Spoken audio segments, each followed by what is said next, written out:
13व्या अध्यायामध्ये आपण प्रेत योनीची प्राप्ती कशी होते आणि प्रेत दोष जर एखाद्या ठिकाणी असेल तर तो प्रेत दोष कसा ओळखावा, कुठल्या लक्षणाने ओळखावा हे पाहिलं होतं.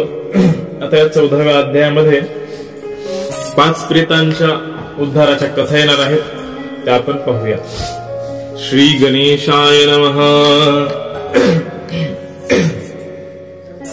प्रेत योनीचे लक्षण संपूर्ण पूर्वाध्यायी केले निरूपण. 14th श्री भगवान बोलता वचन स्वे झाला. प्रेत योनीची लक्षण, सगळी लक्षण मागच्या अध्यायामध्ये सांगितले. प्रेत योनी का प्राप्त होते, कशामुळे, कुठल्या कारणांमुळे प्रेत योनी प्राप्त होते हे मागच्या अध्यायामध्ये सांगितलं. आणि आता 14व्या अध्यायामध्ये भगवान बोलतात, मने गरुडावधारी प्रेतोपाख्यान श्रवण करी. श्रवणे महापापांची बोहरी होई निर्धारी वैनतेया. भगवान विष्णू गरुडजींना म्हणतात की या 14व्या अध्यायामध्ये प्रेतांचं उपाख्यान आहे आणि त्या प्रेताच्या उपाख्यानाद्वारे सगळ्या पापांचा चुराडा होईल, नाश होईल असं सांगतात, म्हणून त्या ऐका. पूर्वी पंचप्रेते ब्राह्मणे उद्धरिली कृपावलोकनी.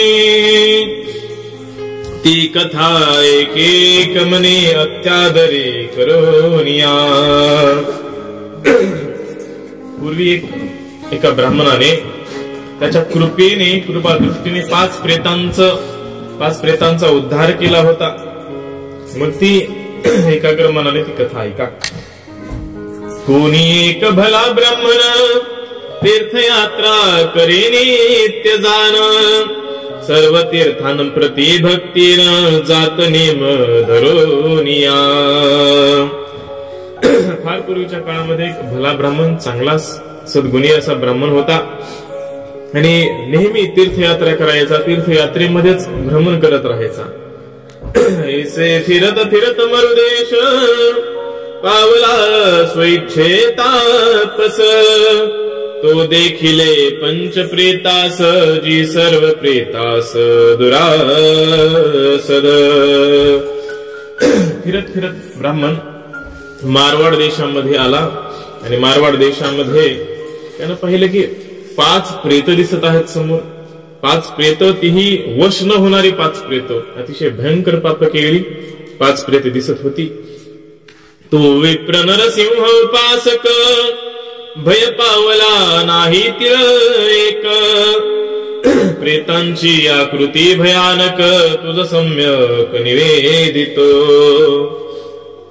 तो विप्र जो होता, ब्राह्मण होता, नरसिंहाचा उपासक होता, भगवान नरसिंहांचा उपासक होता, त्यामुळे थोडी सुद्धा भीती त्याला वाटली नाही. मात्र ते प्रेत फार भयानक आकृती असलेले होते. कसे होते सांगतात. विभत्स शरीरे दिसती विकृत वाकडी तोंडे असती. 5ही नग्न फिरती शुष्कोदरती दीर्घ पाद. अशी अतिशय भयानक विभत्स बघाव वाटू नये असे दिसत होते ते 5 प्रेत. तोंड वाकडे होते, नग्न फिरत होते आणि पोट पूर्ण वाळून त्यांचं गेलेलं होतं. लांब लांब पाय त्यांचे होते. हस्त आखूड उंच कृश विस्फारित दंत व्यात अस्य. दीर्घ दाढा लाळ वाहे तोंडास माझी जिव्हा लळीत पै. हात आखूड होते मात्र उंच खूप होते, एकदम कृश वाळून गेलेले होते. दात विचकलेले, लांब लांब दात त्यांचे बाहेर तोंडाच्या आलेले होते. पसरलेलं तोंड होतं, मोठमोठ्या दाढा होत्या त्यांना आणि तोंडातून लाळ बाहेर पडत होती आणि जीभ सुद्धा बाहेर लळल करायली जीभ सुद्धा दिसत होती. नासिके पर्वत दरी विप्रभक्षणा धावली धर करी. हाहाकार शब्दे गजरी पावली समीप विप्राचिया. नासिक, नाकच सुद्धा मोठेच्या मोठे नाक होते त्यांचे. तर ह्यांनी या विप्राला, या ब्राह्मणाला पाहिलं त्या 5 प्रेतांनी आणि ह्याच्या मागे ह्याला खाण्यासाठी हा हा हा हा करत पळत सुटले. विप्रे केला हुंकार तो ब्राह्मण तापसी थोर, स्तंभित केले चरण समग्र हुंकार शब्दे प्रेतांचे. विप्र ब्राह्मण तपस्वी होता, थोर होता, श्रेष्ठ होता आणि त्याने त्या प्रेतांकडे पाहून हुंकार केला मोठ्याने आणि स्तंभित केलं त्या प्रेतांना. विप्रदर्शन महात्मे करुण गरुडा झाले पूर्व स्मरण, मग कृपाळू तो ब्राह्मण प्रेतांलागी बोलिला. त्या विप्राचं ब्राह्मणाचं दर्शन त्या प्रेतांना झालं आणि त्या प्रेतांना पूर्वीच स्मरण होऊ लागलं. पूर्व जन्मामध्ये काय केलेलं असेल ते स्मरण त्यांना होऊ लागलं. मग तो कृपाळू असा ब्राह्मण काय म्हणला त्या प्रेतांना, कोण तुम्ही विकृताकृती शीघ्र कथावे मज प्रती, व्यर्थ काळा मुचा निश्चिती जातो यास्तव झड करी बोला. असे विकृत आकृती असलेले भयंकर भयंकर दिसणारे बिभत्स पाहावंसं वाटत नाही तुमच्याकडे असे तुम्ही कोण आहात ते लवकर मला सांगा. लवकर याच्यासाठी सांगा की माझ्याकडे वेळ नाही. ऐशी ऐकोनी विप्र भारती प्रेते बोलती ब्राह्मणा प्रती, आम्ही पंच प्रेते या जगती अति निर्जला क्षिती येथे वसो.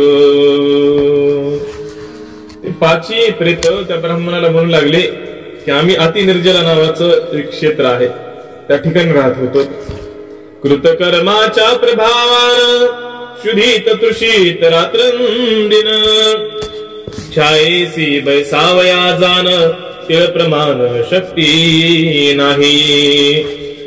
आम्ही कर्मच एवढं घोर केलं, निंदित केलं की त्याच्यामुळे असं फळ मिळालंय की आम्ही क्षुधित तृषित भुकेलेले तहानलेले, रात्रंदिवस भूक लागलेली असते, आम्हाला रात्रंदिवस तहान लागलेले असते, काही खायला मिळत नाही. आणि एवढे आम्ही कर्म दरिद्री होतो, इतकं वाईट कर्म केलं होतं की कुठं छाया सावलीत बसायला सुद्धा आम्हाला जमत नाही.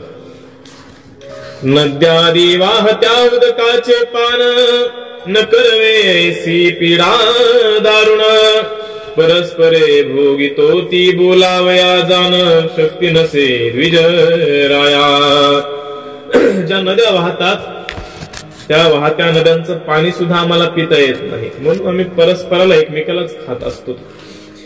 आजी तुझ्या दर्शने करुण वाक्शक्ती आली जाण, बहुधा मुची पापे क्षीण तव दर्शने जाहली. आज तुझं दर्शन झालं आणि आम्हाला बोलण्याची शक्ती आली. इतके दिवस आम्हाला बोलायला सुद्धा येत नव्हतं. धन्य आहेस तू, तुझं दर्शन होऊन तुझी कृपाशक्ती आम्हाला प्राप्त झाली. ब्रह्मन तुझ्या प्रसादे करुणी गती प्राप्त होईल आम्हा लागुनी, यास्तवाजी प्रसादे करुणी आम्हा पापिया उद्धरावे. हे ब्रह्मना, हे साधो, तुझ्या प्रसादाद्वारे तुझ्या कृपेद्वारे आम्ही असे पापी भयंकर पापी आहोत, परंतु आमच्या पापामध्ये क्षीणता येईल असं आम्हाला आज वाटायला लागलंय. ऐशी ऐकून त्यांची वाणी मागुती विप्र पुसे तया लागुनी, कैशी पूर्वीची दुष्कृत करणी जिने ही योनी प्राप्त झाली. ब्राह्मणाला विचारलं की तुम्हाला ही योनी अर्थात हा असे प्रेत योनी कशी काय प्राप्त झाली, कशामुळे, तुम्ही काय एवढं काय पाप केलं. ते मज करावे निरूपण मग पापे ते बोलती भिन्न भिन्न, ब्राह्मण वैके सावधान पाप लक्षण त्यांचे. मग ब्राह्मणाने विचारलं की मला ते निरूपण करा, मला सांगा. तेव्हा ते पाप लक्षण असे प्रेत आपले भिन्न भिन्न वेगवेगळे पाप कुठले पाप केले होते ते सांगत आहेत. सावधान आहे का. प्रथम बोले एक प्रेत मी एक पाप स्मरत, अन्य पाप केले नाही निश्चित चित्ती वसत कल्मषजे. पहिलं प्रेत सांगू लागलं की मी पाप नाहीत केले, परंतु माझ्या मनामध्ये सारखे पाप चालायचे, म्हणून माझ्या चित्तामध्ये माझ्या अंतःकरणामध्ये नेहमी पाप असायचे. पूर्वी होतो मी ब्राह्मण सदा करी वेद पठन बाप मेल्यावरी जाण त्याचे वित्त बहुत होते. मी पूर्वजन्मामध्ये ब्राह्मण होतो, सदैव वेद पठन करायचो, वेदांचा पाठ करायचो आणि माझे वडील मृत झाले, वडील मेले, त्यांचं भरपूर धन होतं, पुष्कळ धन होतं.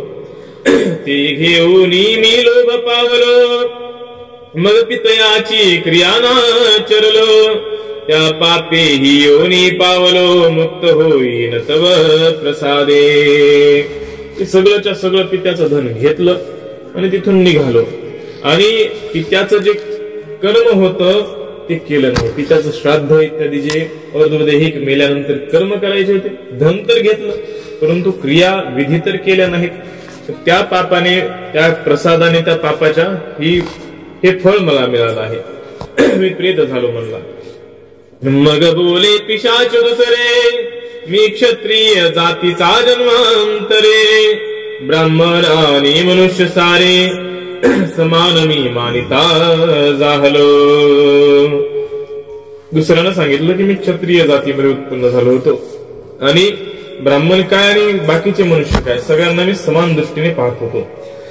मी ब्राह्मणासी असे विचारी तुम्ही पूज्य का देहधारी तुम्ही आम्ही समान धरित्री दारा पुत्र आम्हा तुम्हा. ब्राह्मणांचा तो क्षत्रिय असलेला राजा सन्मान कधी करत नव्हता. जसं बाकीचे लोक आहेत तसेच त्या ब्राह्मणांनाही समजत होता आणि विचारत होता त्या ब्राह्मणांना तुम्ही पूज्य कशामुळे आहेत, तुम्ही आणि आम्ही दिसायला सारखे आहेत, तुम्ही आणि आम्ही, आम्हालाही मुलं आहेत, आम्हालाही पत्नी आहेत, तुम्हालाही पत्नी आहेत, मुलं आहेत, मुलं बाळ तुम्हालाही आम्हालाही आहेत, तुम्ही जमिनीवरच राहता, आम्ही जमिनीवरच राहतो, मग तुमची पूजा कशामुळे करायची असं विचारायचा तो राजा. तुमचा मुचा जन्म समान तुम्ही अधिक हा कशान ऐसे मी नित्य करी छळण त्यांचे पूजन मम भ्राता करी. तुमचा आमचा जन्म सुद्धा समान झाला आहे, मग तुम्ही अधिक श्रेष्ठ कशामुळे आहात म्हणून मी त्यांचं वाक छळ करायचो, दररोज बोलून त्यांचा छळ करायचो. परंतु माझा मोठा जो भाऊ होता तो मात्र त्यांची पूजा पूजन करायचा. असो मी पावलो मरण यमलोकी दुती नेला धरुण यमनन पाहे माझे वदन विप्रपमान केला मनोनी. त्यानंतर मृत्यू झाला माझा यमलोकामध्ये, त्या यमदूताने नेलं मला, परंतु तिथे गेल्यानंतर यम माझं तोंड सुद्धा पाहिना झाला. कशामुळे तर विप्रांचा अपमान मी दररोज करत होतो, ब्राह्मणांचा अपमान दररोज करत होतो, त्याच्यामुळे त्यानं तोंड सुद्धा माझं पाहिलं नाही. कुंभी पाकारी नरक बहुत कोटी युगे भोगिरे निश्चित जन्म झाला प्रेत योनित झालो पुनीत तव दर्शने. कुंभी पाक इत्यादी नरकांमध्ये बहुत पुष्कळ वर्ष मी राहिलो. कोट्यावधी युगांमध्ये कुंभी पाकादी नरकामध्ये मी राहिलो आणि त्यानंतर मला या पृथ्वीवर जन्म मिळाला, तो पण प्रेत योनीमध्ये माझा जन्म मला मिळाला. आणि हे ब्राह्मणा, हे साधू, तुझ्या दर्शनाने मी पुनीत झालो, पावन झालो. वैनते या तदनंतर तिसरे प्रेत बोले उत्तर मने पूर्वजन्मी मी वैश्य नर ऐक कर्म घोर विप्रा माझे. भगवान विष्णू सांगतात, हे वैनतेया, हे गरुडा, तिसरं प्रेत काय बोललं ते मी सांगतो. तिसरं प्रेत काय बोललं ते म्हणलं की मी पूर्वजन्मामध्ये एक व्यापारी होतो आणि मी फार घोर कर्म करणार होतो. काय कर्म होतं माझं ऐका. मी करी क्रय विक्रय द्रव्य मिळवी सोडोन न्याय आणि कही आचरे रमणीय सौद्धार भावा म्हणून. मी व्यापार करायचो आणि न्यायाने कमवीत नव्हतो, मी अन्यायाने कमवीत होतो. लबाडी करून फसवून लोकांना मी कमवत होतो. मी स्नान संध्या तर दररोज करायचो, स्नान करायचो, संध्या पूजा दररोज करायचो, सकाळ संध्याकाळ स्वतःचा उद्धार व्हावा वाटायचं मला, परंतु लोकांना फसवायचो मी, लबाडीने पैसा कमवायचो, धन कमवायचो. जनधरी ती माझा विश्वास ठेवी राहिल्या मम गृही विशेष तव मृत्यू पातला देहास यमपुरीस नेले माते. तो सांगू लागला व्यापारी प्रेत पूर्वजन्मी व्यापारी असलेला लोक माझ्यावर खूप विश्वास ठेवायचे आणि त्या विश्वासाचा गैरफायदा घेऊन मी त्यांना फसवायचो लोकांना आणि काही काळाने मृत्यू झाला आणि मला यमपुरीला नेलं गेलं. सहस्र वारून पाशे बांधुनी सहस्र कुंभी पाक स्थानी सहस्र अंधता मिश्री घालुनी पूय समुद्री सहस्र संख्या. वारुणाच्या पाशानं 1000 वर्ष बांधून ठेवलं मला यमलोकामध्ये नरकामध्ये. कुंभी पाक नावाच्या नरकामध्ये 1000 वर्ष ठेवलं. त्यानंतर अंधता मिश्र नावाच्या नरकामध्ये 1000 वर्ष ठेवलं आणि जो पुवाचा समुद्र त्या ठिकाणी नरकामध्ये आहे तिथे सुद्धा 1000 वर्ष मला ठेवण्यात आलं. शीत उष्ण पर्जन्य दारुण ऐशा यातना भोगून जाण शेखी प्रेत देह पावन कोटी वर्ष गण आयुष्य. त्या नरकामध्ये खूप यातना भोगल्या. कधी खूप थंडी असायची, कधी खूप उष्ण सहन व्हायचं नाही ते, कधी खूप पाऊस असायचा.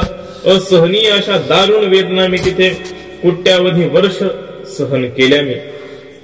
अंत परमनी जाणत ब्रह्म स्वाते विष मानितो विष भक्षिता देह मरतो ब्रह्म स्वभोगितो जीव यातना. ब्राह्मणाचं धन म्हणजे विषासमान आहे. विष भक्षिल्यानंतर देह मरतो, विष खाल्ल्यानंतर देह मरतो, परंतु ब्राह्मणाचं धन जर खाल्लं तरी देह मेल्यानंतर जीवाला यातना मिळते. की जय उपाय सुमंगळ तो प्रसादे मुक्ती केवळ पावन ब्राह्मणोत्तमा विमळ ऐसा विक्राळ बोलोनी सरे. तर तो व्यापारी असलेला तो त्या ब्राह्मणाला म्हणू लागला, आमच्याकडे वाक शक्ती नव्हती, बोलण्याची शक्ती नव्हती, बोलण्याची शक्ती आली आणि तुम्ही काहीतरी उपाय करा, काहीतरी मंगल सुमंगल मंगलाती मंगल असा काहीतरी उपाय करा आणि आम्हाला या प्रेत योनीतून मुक्ती प्राप्त करून द्या. चतुर्थ प्रेत बोलियेला ब्राह्मणा माझा कर्मय पाक भला श्रवण करी दयाशिळा पूर्वजन्माला विप्र होतो. चौथा म्हणाला, माझा मी पूर्वजन्मांमध्ये विप्र होतो, ब्राह्मण होतो, माझा तर कर्मविपाक ऐक ब्राह्मणा कसा होता तो. परिमी असे स्त्रीजित आचार गृह कार्य समस्त स्त्रियेने केले ते प्रमाण मानित सुतिकार जो दोष न पाळी स्त्री. त्यानं सांगितलं की मी ब्राह्मण होतो आणि त्या मागच्या जन्मामध्ये मी स्त्रीजित होतो, अर्थात बायकोला भुललेलो होतो. बायको जे काम सांगायची, जसं बोलायची, ते चांगलं असो वाईट असो मी ते ऐकायचो. घरातली सगळी कामं मीच करायचो आणि स्त्री माझी जी कामं सांगायची, बाहेरच्या असोत घरातल्या असोत, ते प्रमाण, तिची आज्ञा प्रमाण समजून वागायचो. आणि सुतिका रजोदोष ही पाळायची नाही स्त्री. सुतिका जे सुतका असतात, मासिक धर्माचं जे सुतक असतं ते माझी बायको पाळत नव्हते असं सांगू लागला.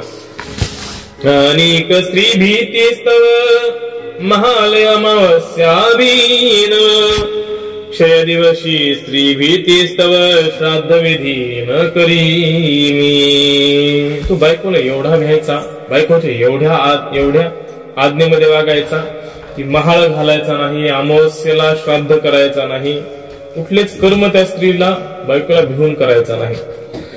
आपुला पितृवर्ग माझ्या धने नित्य पोषी ती प्रीतीने माझ्या पित्याच्या परिवारा कारणे उदकही देणे घडे कधी.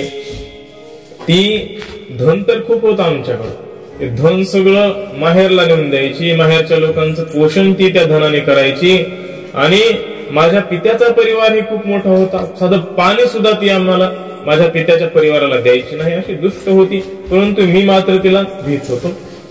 त्या घोर पापे अनेक नरक भोगोनिही योनी पावलो रेख रात्रंदिवस पाप अनेक भोगितो पातो तो कर्मास्तव.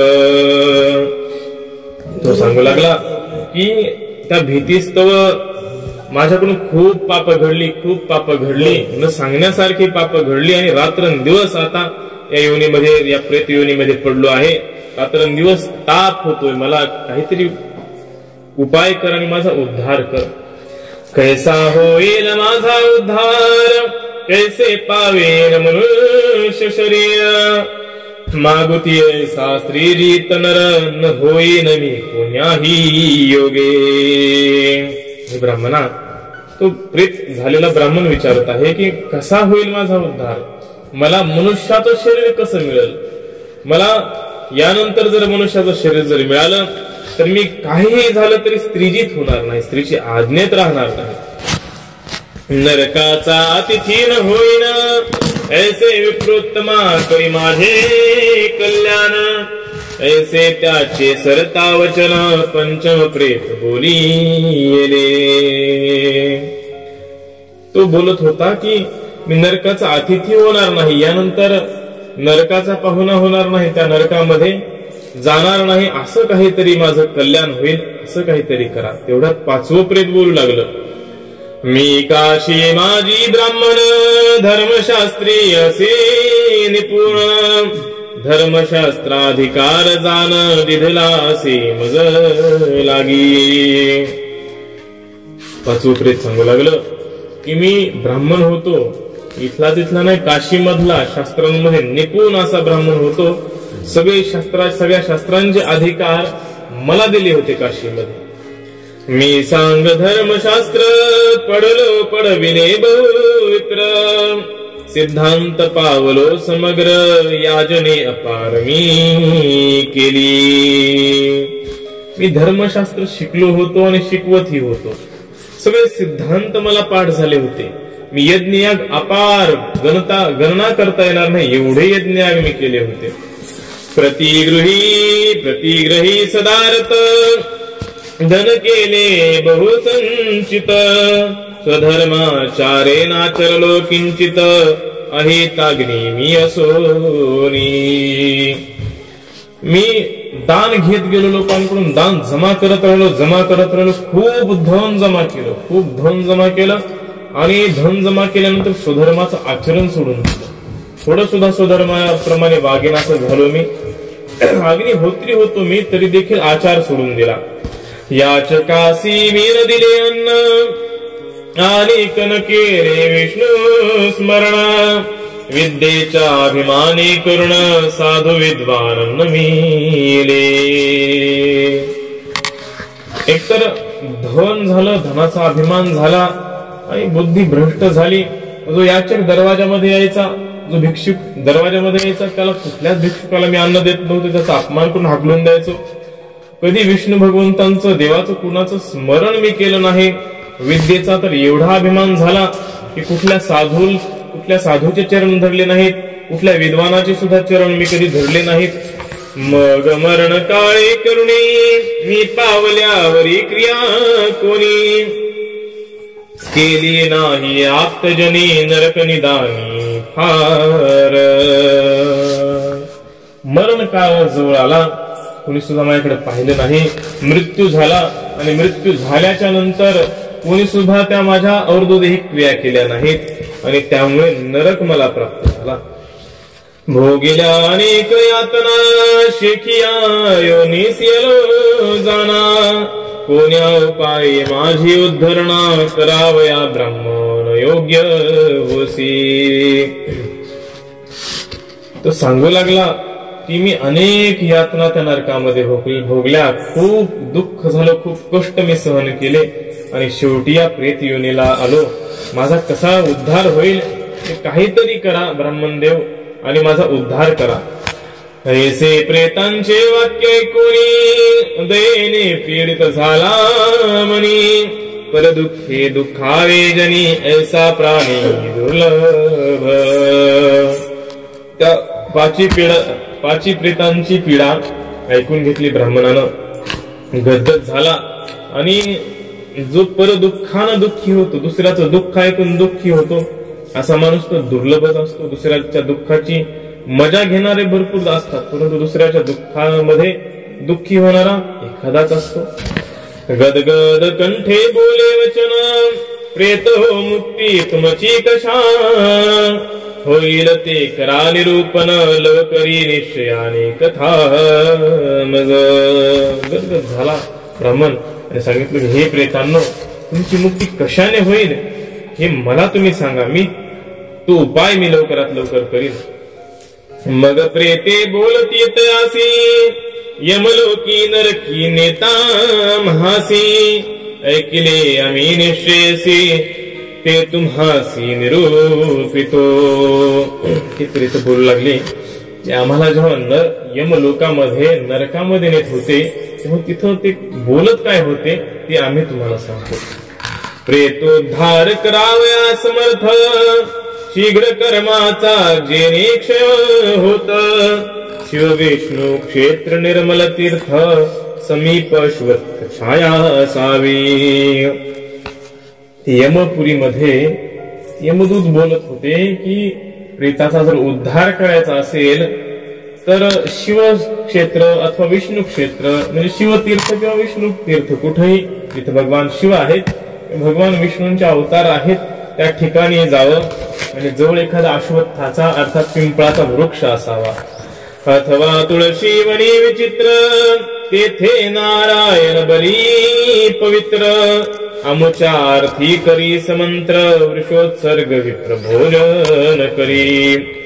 अश्वत्थ नसेल, पिंपळ नसेल तर तुळशीची वन तरी असावी, तुळशी तरी असाव्या जवळ. त्या ठिकाणी पवित्र असा नारायण बलीचा विधी जो सांगितलेला आहे तो विधी करावा, समंत्र करावा, मंत्रांसहित करावा. वृषोत्सर्ग जो सांगितला आहे, एखादा नंदी सोडणं, तो नंदी सोडणं, तो विधी करा आणि विप्र भोजन करा. जलदान अन्नदान, एकादश श्राद्धेरी प्रदान, आमची करी भिन्न भिन्न, कृपा करुणी आम्हावरी. ते प्रेत सांगत आहेत की त्यानंतर नारायण बली, वृषोत्सर्ग, विप्रांना ब्राह्मणांना भोजन, जलदान, अन्नदान, 11 प्रकारची श्राद्ध, दीपदान, हे आमच्या प्रत्येकासाठी वेगवेगळं तू कर. तुमच्या वाक्याची झालं मुक्त, काय पुन्हा त्वा केल्या प्रेतकृत्य, ब्राह्मण शुभा शुभ जे बोलत, ते ते सत्य होतसे.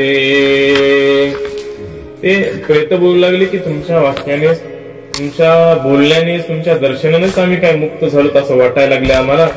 परंतु ब्राह्मण जे शुभाशुभ बोलतो, जे बोलतो ब्राह्मण, जो ब्राह्मण असतो, खरा सद ब्राह्मण असतो, आचरणशील ब्राह्मण असतो, वेदपाठी ब्राह्मण असतो, जो बोलतो तो करतो असा जो ब्राह्मण आहे त्याचं बोलणं सत्य होत असतं.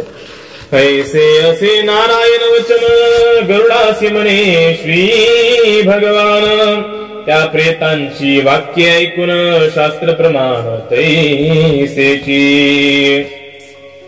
भगवान नारायणांचं वचन आहे की तशा ब्राह्मणाच्या, सद्ब्राह्मणाच्या मुखातून जे निघतं ते सत्य होतं, म्हणून त्या प्रेतांची वाक्य ही काही शास्त्रप्रमाणच झाल्यासारखी झाली आहेत.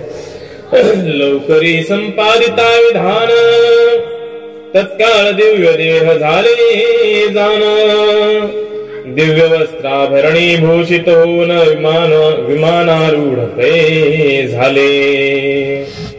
लवकरच त्या ब्राह्मणाने सगळे विधान, उत्तर क्रियाचं जे जे विधान आहे, जी जी विधी आहे, सगळी विधी केली आणि तत्काळ लगेच त्यांना दिव्य देह प्राप्त झाले. वस्त्राभरणाने भूषित होऊन विमानामध्ये रूढ झाले आणि निघाले.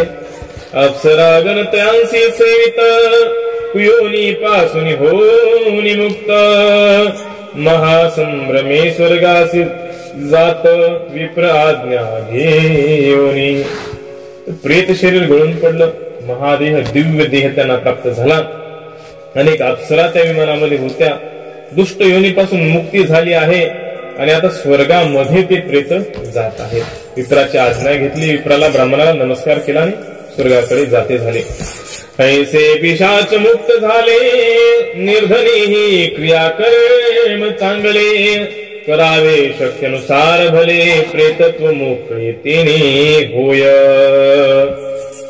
अशा प्रकारे पिशाच सुद्धा या क्रियांनी मुक्त झाले। ज्या नारायण बली आहेत, वृषोत्सर्ग आहे, अन्नदान जलदान वगैरे क्रिया ज्या सांगितल्या त्यांनी पिशाच सुद्धा मुक्त झाले। म्हणून माणूस निर्धन जरी असला तरी क्रियाकर्म चांगल्या प्रकारे करणं खूप गरजेचं आहे। शक्तीनुसार भलं ते क्रियाकर्म करावं, त्यानं प्रेतत्व सुद्धा निघून जातं। गरुडान करिता हृदयिक नर अथवा नारी देख प्रेतत्व पावे निश्चयात्मक मनोनी आवश्यक कर्म कीजे।